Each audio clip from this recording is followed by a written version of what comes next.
Hello everyone and welcome to my channel GS tech. आज का हमारा सेशन है दिल्ली सल्तनत 1206 से 1526 ईसा पूर्व तक। स्टार्ट करते हैं हम आज का सेशन। फर्स्ट क्वेश्चन है, आनुष्ठानिक नातेदार विजयनगर शासन का प्रमाण चिन्ह था। विजयनगर शासकों ने निम्नलिखित में से किस एक देवस्थल की ओर से शासन करने का दावा किया था? करेक्ट ऑप्शन है ऑप्शन सी विरूपाक्ष। विजयनगर शासकों की जो विरूपाक्ष तथा पंपा देवी में श्रद्धा थी, उन्होंने स्वयं को विरूपाक्ष की ओर से शासन करने वाला कहा। विरूपाक्ष अभी हम्पी में स्थित है। विरूपाक्ष एक मंदिर है जो कि हम्पी में स्थित है, तो इसलिए करेक्ट ऑप्शन है ऑप्शन सी विरूपाक्ष।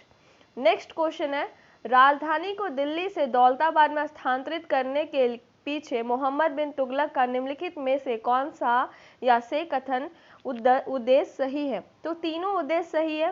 पहला है, दौलताबाद में स्थानांतरण से दक्कन एवं गुजरात पर नियंत्रण स्थापित करने का मौका मिलता है, ये कथन सत्य है। इससे पश्चिमी एवं दक्षिणी पत्तनों तक पहुंच उपलब्ध होती है, दूसरा कथन भी सत्य है। तीसरा, यह उत्तर पश्चिमी सीमा के सीधे मंगोल आक्रमण से संरक्षण करता है मिलता है, तो ये भी कथन सत्य है। तो देखते हैं, मोहम्मद बिन तुगलक ने राजधानी दिल्ली से देवगिरी स्थानांतरित किया, तो उसने फिर देवगिरी का नाम बदल कर दौलताबाद रख दिया। कुछ इतिहासकारों का कहना भी है कि इसका सबसे महत्वपूर्ण कारण दिल्ली का साम्राज्य में के केंद्र में स्थित होना था। बर्नी के अनुसार देवगिरी को भौगोलिक महत्व के कारण से राजधानी चुना गया था। इबन बतूता ने भी अपने पुस्तक में लिखा कि दिल्ली निवासियों ने सुल्तान के विरुद्ध नंदनीय पत्र लिखे, इसलिए उनको सजा देने के उद्देश्य से आज्ञा दी गई कि सभी दिल्ली वासी शहर छोड़कर दूर देवगिरी को प्रस्थान करें। इतिहासकार जो गार्डनर ब्राउन के अनुसार मंगोलों के आक्रमण के भय से राजधानी परिवर्तन किया गया, तो करेक्ट ऑप्शन है ऑप्शन 1, 2, 3। नेक्स्ट क्वेश्चन है, निम्नलिखित में से किस राजवंशों ने विजयनगर राज्य के अधिराज के अधीन शासन किया? तो करेक्ट ऑप्शन है ऑप्शन ए संगम वंश, सालुब्य वंश, तुलुब वंश तथा अराविड वंश। विजयनगर साम्राज्य की स्थापना हरिहर और बुक्का नामक दो भाइयों ने 1336 ईस्वी में की थी। विजयनगर साम्राज्य के 4 वंशों ने मिलकर 300 वर्षों से अधिक समय तक शासन किया। पहला वंश जो है संगम वंश, वो 1336 से 1485 ईस्वी तक शासन किया। दूसरा सालुब्य वंश जो कि 1485 से 1505 ईस्वी तक शासन किया। तीसरा तुलुब वंश जो कि 1505 से 1565 ईस्वी तक शासन किया।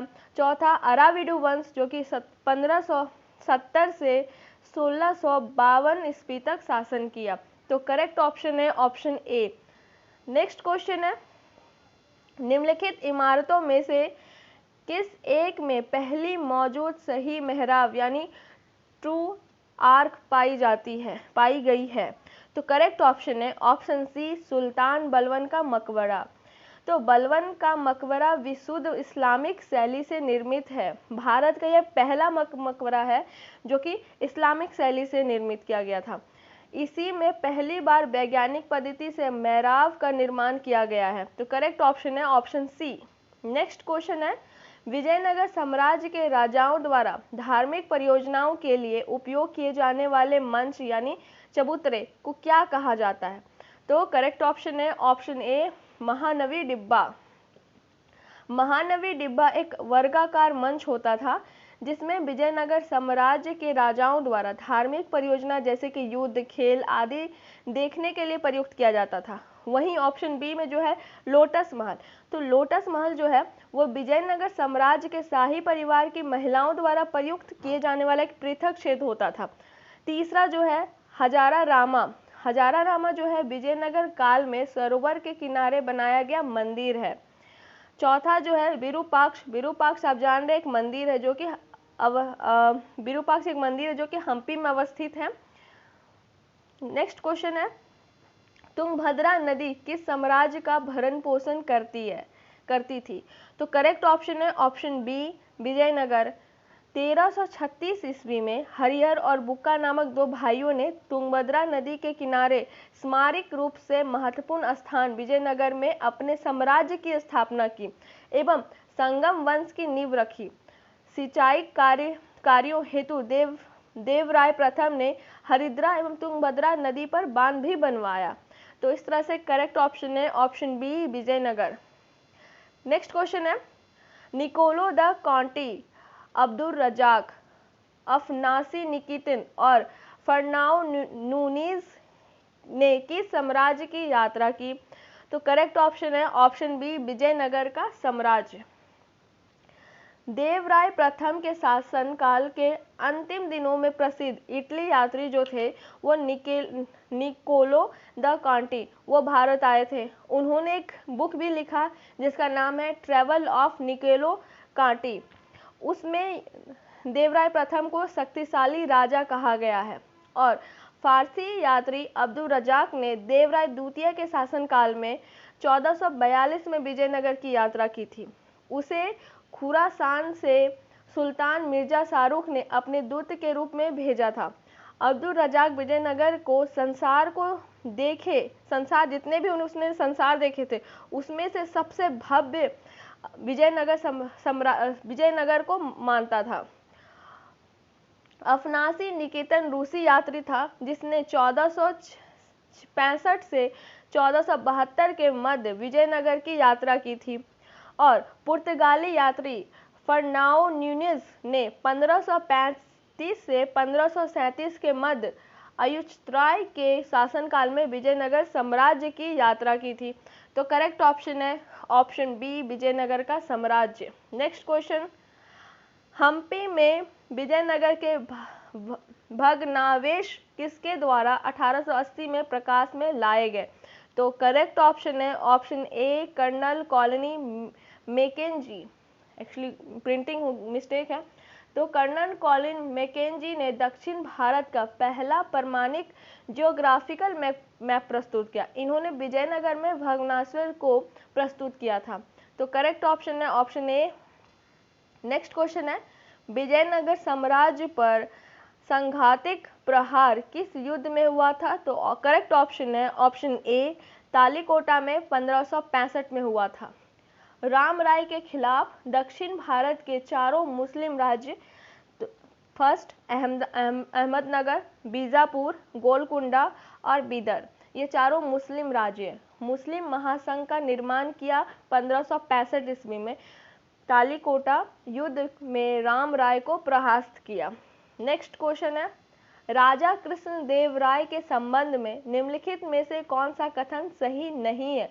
तो है ऑप्शन डी, उन्होंने अपनी सर्वश्रेष्ठ कृति आमुक्तमाल्यद की रचना संस्कृत में की है। एक्चुअली ये जो बुक है वो तेलुगु में लिखी गई। तो देखते हैं, कृष्णदेव राय महान शासक एवं विद्वान था। कृष्णदेव ने तेलुगु में आमुक्तमाल्यद नामक की रचना की जो कि कौटिल्य के जो अर्थशास्त्र के समान राज व्यवस्था पे आधारित था। डोमिंगो पायस और फरनाओ न्यूनेज पुर्तगाली यात्री थे। उन्होंने विजयनगर साम्राज्य के ऐतिहासिक पहलुओं का विस्तृत वर्णन किया।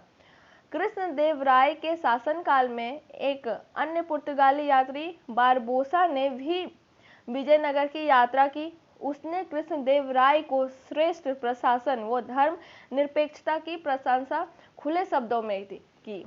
तो करेक्ट ऑप्शन है ऑप्शन डी। नेक्स्ट क्वेश्चन, निम्नलिखित कथनों पर विचार कीजिए। पहला कथन है, दिल्ली सल्तनत के राजस्व प्रशासन में राजस्व वसूली के प्रभावी को आमिल कहा जाता था। ये कथन बिल्कुल सत्य है। तो दिल्ली सल्तनत के राजस्व प्रशासन में राजस्व वसूली के प्रभावी को आमिल कहा जाता था। दूसरा कथन है, दिल्ली के सुल्तानों की इक्ता प्रणाली एक प्राचीन देशी संस्था थी। ये कथन बिल्कुल गलत है। भारत में सर्वप्रथम इक्ता मोहम्मद गौरी ने बांटी। उसने कुतुबुद्दीन ऐबक को झांसी का इक्तादार बनाया, किंतु इक्ता को सुव्यवस्थित रूप से देने का श्रेय जो है वो इल्तुतमिश को जाता है।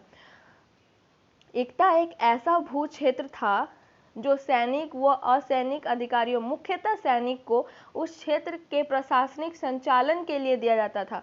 किसी भी अवस्था में इक़्तिदार को उस भूखंड के स्वामी नहीं हो सकते थे, वे तो केवल पैदावार लगान के उपभोग के स्वामी होते थे। बड़े इक़्तिदार को मुख्ता कहा गया और बली या फिर मलिक भी कहा जाता है। तीसरा कथन है, मीर बख्शी का पद दिल्ली के खिलजी सुल्तानों के शासनकाल में अस्तित्व में आया। तो ये भी कथन गलत है। मीर बख्शी का पद जो है वो दिल्ली के खिलजी सुल्तानों के शासनकाल में नहीं, बल्कि जो मुगल काल में अस्तित्व में आया था। मीर बख्शी का जो पद है वो मुगल काल में आया था। सल्तनत काल में तो दीवान आरिज सैन्य विभाग का प्रमुख होता था।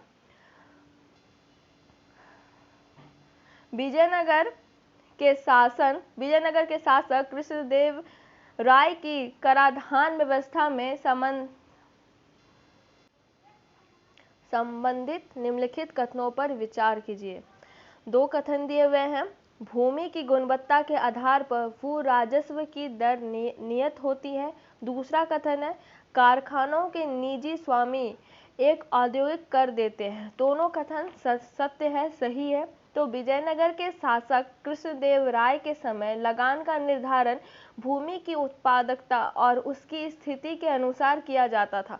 भूमि में होने वाली पैदावार और उसकी किस्म भू राजस्व के निर्धारण का सबसे बड़ा आधार होता था। कारखानों के निजी स्वामी भी एक औद्योगिक कर देते थे। नेक्स्ट क्वेश्चन है, भारतीय इतिहास के मध्यकाल में बंजारे सामान्यतः कौन थे? तो करेक्ट ऑप्शन है ऑप्शन डी, व्यापारी। भारतीय इतिहास के मध्यकाल में बंजारे सामान्यतः नमक के व्यापारी वर्ग से संबंधित रखते थे। बंजारा एक ऐसा समुदाय है जिसे आमतौर पर घुमंतू समुदाय के रूप में वर्णित किया जाता है, जो भारत के राजस्थान में पाए जाते हैं। अब ये संपूर्ण भारतीय उपमहाद्वीप में भी फैले हुए हैं। तो करेक्ट ऑप्शन है ऑप्शन डी, व्यापारी। नेक्स्ट क्वेश्चन है, मध्यकालीन भारत के आर्थिक इतिहास के संदर्भ में शब्द जो है अघरता किसे निरूपित करता है? करेक्ट ऑप्शन है ऑप्शन सी, भूमि की सिंचाई के लिए प्रयुक्त जल चक्र। मध्यकालीन भारत में अर्घट कृषि भूमि की सिंचाई का एक तरीका था। प्राचीन और मध्ययुगीन भारत वैज्ञानिकों ने खगोल विज्ञान, गणित और चिकित्सा के क्षेत्र में असाधारण प्रगति की। तुर्कों के आने के बाद नई प्रौद्योगिकी की शुरुआत हो गई, जैसे कि कागज, चरखा, लोहे की रकाब व अन्य उपकरण। मुगल सम्राट बाबर ने 2 भारतीय यंत्रों को भी सूचीबद्ध किया, जिसमें से पहला जो था समय की गणना करने वाला यंत्र, और जो दूसरा यंत्र था वो है सिंचाई का यंत्र। सिंचाई यंत्रों में भी 2 प्रकार के यंत्रों का वर्णन मिलता है। पहला जो है वो साकिया को ही अरहट या रहट के नाम से भी जाना जाता है, और दूसरा जो है ढेकली के नाम से जाना जाता है। तो करेक्ट ऑप्शन है ऑप्शन सी, भूमि की सिंचाई के लिए प्रयुक्त जल चक्र। अगर आपको मेरा वीडियो अच्छा लगा हो, लाइक करें, सब्सक्राइब करें, शेयर करें। Thank you very much. Stay safe, happy.